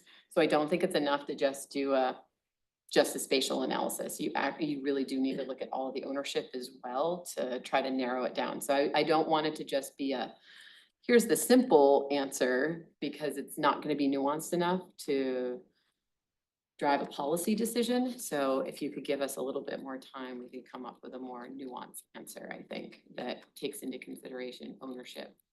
I think that's why it was in the buildable lands report, because it did cut out JBLM and the Capitol Forest and all the other areas that aren't actually gonna be built. That's what we really wanna know is, there are a lot of 40-acre buildable lots, or are they mostly 5-acre? right, and because that would give us an indication whether or not it was even worth talking about changing some of that zoning to not further parcelize Yeah. the county. And a piece that's really hard to get at that we're working with the University of Tacoma on is conservation easements. So not necessarily owned by a conservation organization, but still the development rights don't exist in some of our larger land holdings in South County do have easements on them. Two ranches in particular I know have old NRCS easements and wouldn't be able to develop, but a buildable lands inventory wouldn't pick it up. So that's why we've been trying to like get a real number, not just the, it's like the easy. I have a totally different question about climate. I thought actually we had talked about the tree canopy cover study and that was coming and that would get sort of put in here. Is that, where does that stand and what section is it in?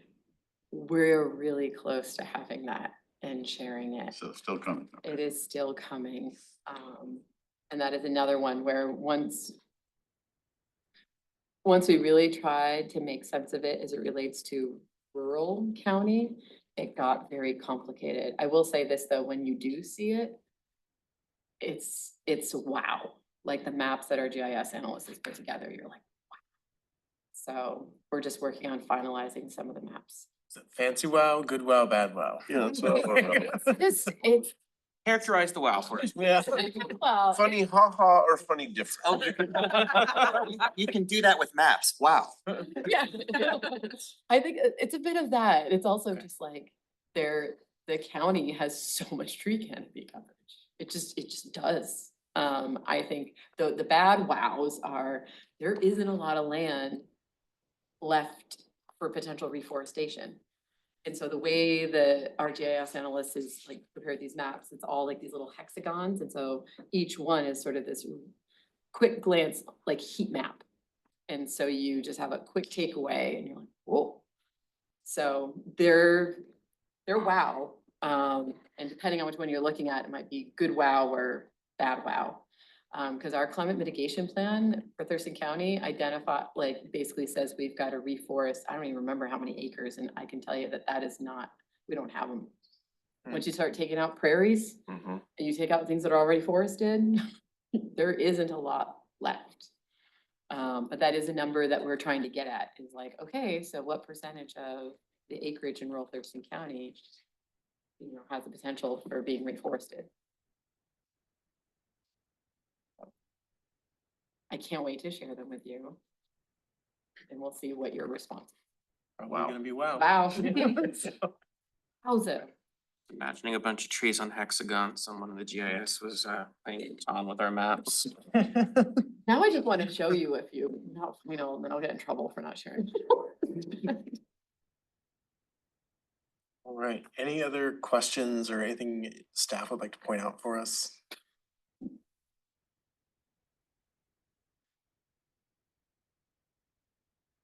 All right. I think we can wrap this item. And with that, we can move on to staff updates. You go first. So the board had a public hearing on the least restrictive alternative housing changes yesterday, or was that yesterday? Yes, and we had one public comment from state representative who worked on those issues in the legislature and was supportive of the ordinance. At the close of the public hearing, the board adopted the changes, which took effect immediately. So that was a project that Anna shepherded, so good job, Anna, and those changes have been made. And it was highlighted, that the planning commission did a lot of work to identify additional areas where, county could have regulations or oversight of these facilities. After the hearing, I went and talked to the representative, and we're gonna offer those up as suggestions to help guide, legislative changes that they might wanna move forward this year. Who was the representative? Griffey. And Shoreline Master Program, so Ecology has been working through its review process of the county's documents. They have sent back their digest of public comments received throughout their public comment process. And that is in my hands to evaluate, assess what the county's response is to the public comments that they received. That information will be used by Ecology to issue its final recommendation back to the county on what changes may be recommended or required in order to produce a document that's in line with state requirements. So I'm chewing on that this month, and we'll figure out what the best course of action is, whether we need to engage the board again before we respond to ecology or what the case may be. Do you have any feeling on how they're feeling on it yet? Ecology as a whole, as an entity, not necessarily, you know, part of the reason for me staying in close contact with the staff contacts over there in development of the document was to try to get something over the finish line that was pretty close to being ready. Is that Tess? That was Tess Brandon, and so I think a lot of the changes that the Board of County Commissioners made and got it ready after their public hearing, got it in a much better place to be in line with an adoptable version. I attended the public hearing that Ecology held in September, and I've not read through all the written comment, but my digest of the verbal comment was that I didn't hear anything that was gonna necessitate major changes, but there is another shoe yet to drop that I have not seen, and that's the full weight of Ecology's review, so we shall see. But feeling optimistic, but I am definitely an optimist, so. In the newer work that you're taking on, are you handing SMP off? Or are you gonna follow this SMP through to the finish line? That's a great question. For the foreseeable future, I am the lead on SMP, I think. But I think as there are discernible tasks that can be handed off, I would certainly be looking to that just to be able to delegate and do other things. But I will remain the subject matter expert for the foreseeable future for the county. Let's see, CIP, we had a board public hearing on that this week, and that was relatively uneventful and should be going forward for final adoption 12/17. Or did I misread that? I was in the red one, so I missed that day. But Yes, public hearing happened, adoption the 17th along with the budget. there you go. Yeah, so CIP there, I did want to provide some feedback. 'Cause I know the planning commission voted not to have a recommendation on CIP, which we have conveyed to the board along with the supplemental letter. So a few things that changed between the planning commission draft and the board draft. We clarified where all the revenue sources for the bonds. So anytime a project referenced a bond, we basically had like a menu of revenue sources that was in there. Now those are all specific to the project to provide transparency. Also, as it relates to the sheriff's building, took the line item for land acquisitions, so the land acquisition portion of that, we consolidated that into the actual sheriff's building project. It's just another way to make it clear and more transparent. And then we took out the remaining line item for land acquisitions because there were no specific projects identified and no specific revenue sources. And then moving into 2025, we're gonna be reimagining the whole CIP. So we're gonna be working with Public Works, Central Services, our legal team and the budget office. And then of course, bringing the ideas to the planning commission to understand what the ideal planning commission role is in that process and ensure that it's meaningful and not just another giant 200-page document that we drop on you with a week to review and then send off to the board. So more to come, but I wanted you to know that. Budget for a bigger repair office for sheriff vehicles. Sorry? Are you proposing a CIP project, Commissioner Kessinger? That was entirely serious too, if you didn't catch that. We need additional room for vehicle lifts, but. I'm gonna do LTA and Grand Mountain, I can do first now. Oh, sure. Oh, yeah. So Grand Mound, so there was a public hearing on Grand Mound. And I think a lot more people showed up at that public hearing before the board than ever showed up for any of the public hearings on Grand Mound here. Most folks were concerned about the Wamofsky proposal in particular, and sort of the impacts to the community of having, you know, a higher density development go in. And so following the public hearing, there was a briefing that staff provided, just really trying to explain like when impact fees get collected, how does this work once the property is zoned and moves on into more the development phase. And then at the board meeting yesterday, there were a number of additional folks that showed up with concerns. So not really sure what that one's gonna look like moving forward. It was scheduled for, you know, December 17th, but the board will get to decide what of the final year actions move forward. And then there was a hearing and then a briefing on the long-term ag zoning. So this is another one that was in the planning commission for quite a while. That's in response to an appeal and really trying to narrow it down to just respond to the appeal rather than have this one project sort of serve as the county's approach to farmland conservation. So got thumbs up from the board today that the response to the appeal will be part of the end of year package and a commitment to continue the conversation about farmland conservation and what that looks like as it pertains to land use and zoning tools. And we have Commissioner Klaus here, if she has anything to add. It's been a busy few weeks for the board. I just wanted to make sure you're kind of kept abreast of projects that you spend a lot of time on. And then a few personnel updates. So Dana Bowers, Associate Planner, has moved on and left county service. So she is now the new planner over at City of Tumwater in their long-range planning shop. So that's a really exciting opportunity for her. We will be backfilling, I believe, that position. So we have 2 associates open right now. We have that one and we have the one vacated by Brian Benjamin when he moved up to Natural Resource Program Manager. So those are both open and we're seeking to fill those as soon as we can. And since I just talked to Eric, I have been informed that we will be seeking to refill community planning manager role. So I'm serving that as an interim, but we will be seeking to fill that permanently here in the near future. That's all I've got. And there are a lot of other positions we're hiring for. Yeah. Those are the ones. You might find some state folks looking for county local employment. Who knows? So do you have 3 FTEs on long-range planning that are open right now, or is it 4? 2? Oh, mean- Technically 3, because I am, well, I don't know how you You're occupying characterize 2 FTEs I'm right now. yeah. we have Vaughn Yeah. is our strategic operations coordinator right now, doing all kinds of things. He's doing the tour day CPED. We're helping out a different division every few months. And then we of course have Andy, who's been filling 2 roles. We've had our fiscal manager's been filling 2 roles. Yeah, we have a lot of openings. We're excited to have people move on and their new adventures, but it's made a lot of work for our new administrative services manager, who Commissioner Casino got to meet yesterday. Yeah, if you know of anybody. Might have someone. All right, and so anything else for staff updates?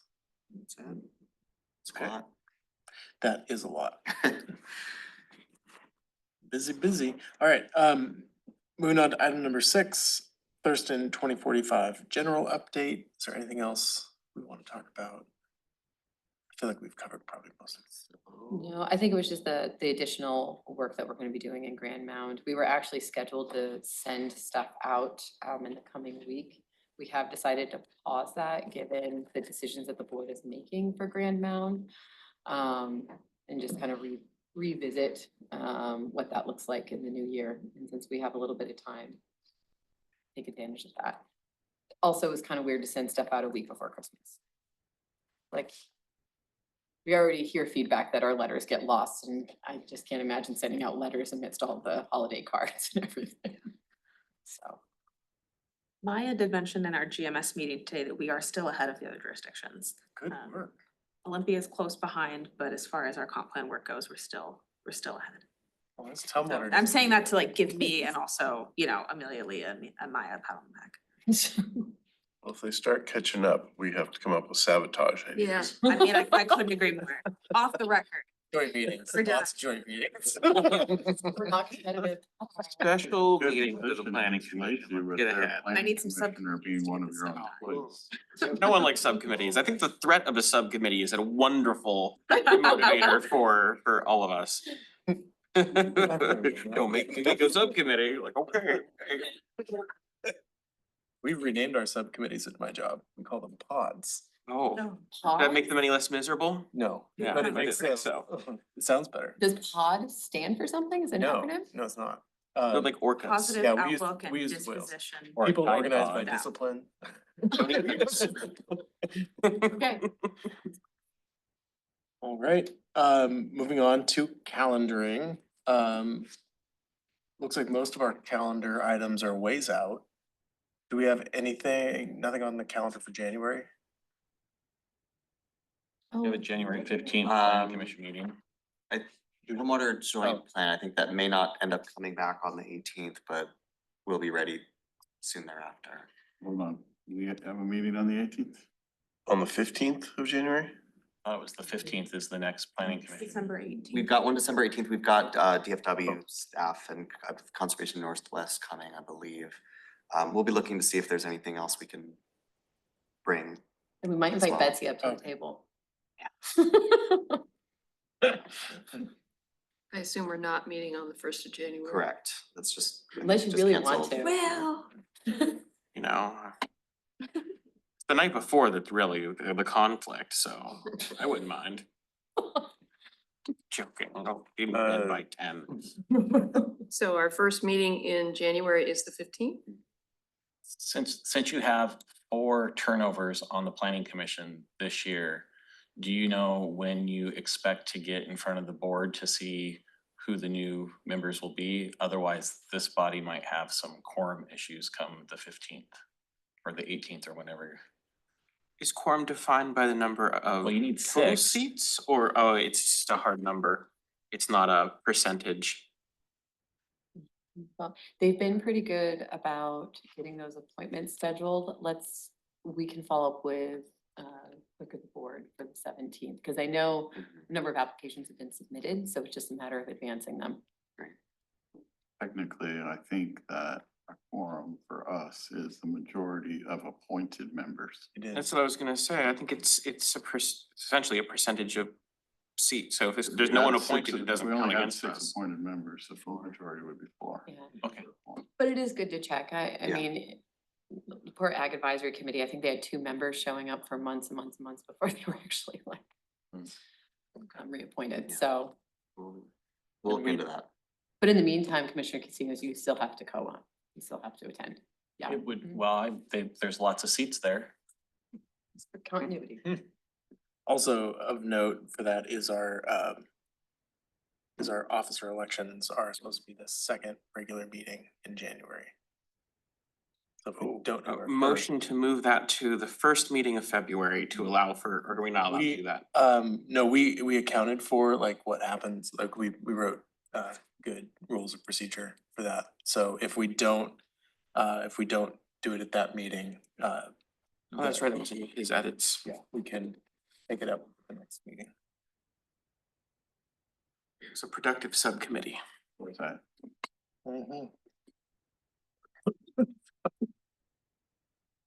Okay, do we have any notable absences for ourselves? We can have any quorum? December 18th, this next meeting, yeah.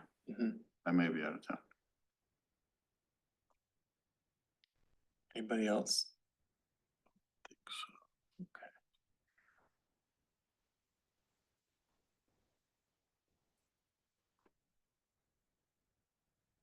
All right, so it sounds like that is gonna work for us. January 15th, I won't be here because that's the inaugural ball for the new governor. Oh, yeah. I won't also be here either then. What is it? Inaugural ball for the new governor. We definitely won't have quorum. On the 18th. 15th 15th of January. January. We want to consider a special meeting at a different time. Would consider that. You could do the second meeting, the week prior. Since we're skipping the first anyway. Yeah. That would be. So that would be the 8th. 8th. Makes sense. Does make sense. Definitely look into that. Thank you. Yeah, the 8th shouldn't have any issues. Procedurally, do you need to take a vote on that? I think the chair can call a special meeting. I don't think he needs a vote. I think we can, so if it works on staff's front. Yeah. I can call I'm that. Can we updating. take care of it on the 18th at that meeting? Yeah. Yeah, we can also do that, so. All right. Anything else anybody wants to talk about on calendar before we move on to good of the order? All right, on to good of the order. Do we have any good of the order? We did say last time that we were gonna talk about elections during the good of the order. that was something we committed to. In the past, we've had, I think the vice chair created a committee or worked with the chair, they created a committee led by the vice chair to research or talk to members about potential interest and recruitment. I think nobody's interested in doing that work this year, so I think that's, unless someone wants to volunteer for it. We'll just see who wants to run for office come our meeting. I think we have nose goes in our rules of procedure.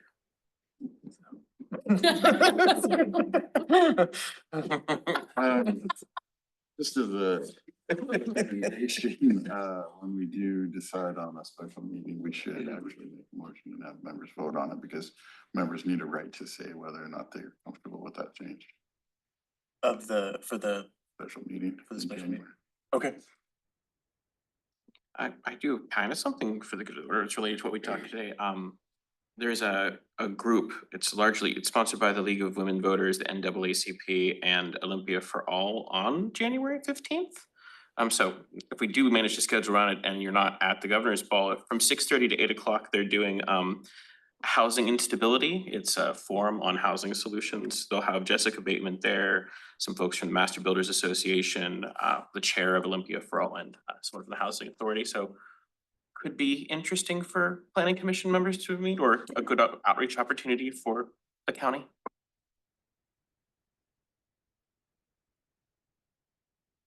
I'll just mention something that's coming up tomorrow in Grand Mound at the Great Wolf Lodge is the Regional Economic Expo for the 5-county region of Thurston, Mason, Lewis, Grace Harbor, and Pacific County. So it'll be a kind of an all-day thing with lots of different programming around, the economic development opportunities and what's happening in the 5-county region.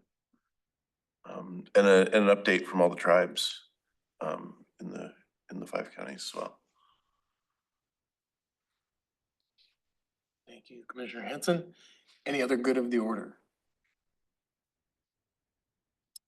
All right, having no other business, this meeting is adjourned. Thank you. Thanks, everybody.